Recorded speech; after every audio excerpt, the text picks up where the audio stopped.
Today is the feast of Saint Columban and Saint Clement. Two very important things about these two gentlemen. Clement was the third pope after Saint Peter, so he goes back a long time. And in fact, many people think that the Apostle John was alive when he was pope. Of course, John lived to be 85, so probably he knew Clement. Clement was involved. The Church of Corinth was a new church, and so there were many problems, arguments, disagreements over the church, what it believed and what it didn't believe. And that's understandable. The church was just in its infancy, so it was obviously there would be controversy and so on. But Clement was the pope who wrote to the Corinthians to settle all the disputes among them.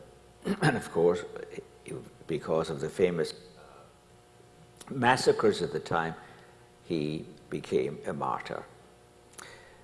Back in the 6th century, Ireland was known as the island of saints and scholars. And many of their missionaries went to the continent of Europe, to Switzerland, France, Germany, and so on, and established missions there.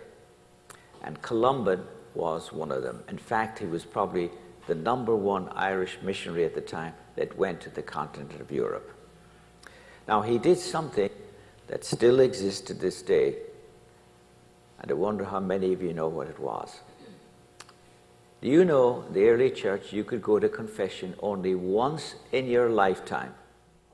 Could you imagine that? Once in your lifetime?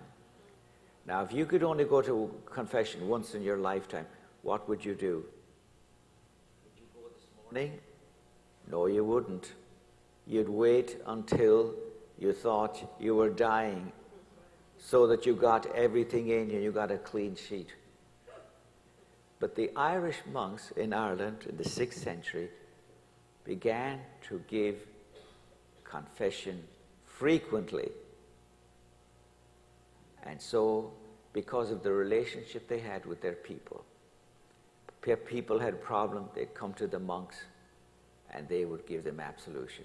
So when Columban went to France, he brought this custom with him, to the shock and consternation of the natives.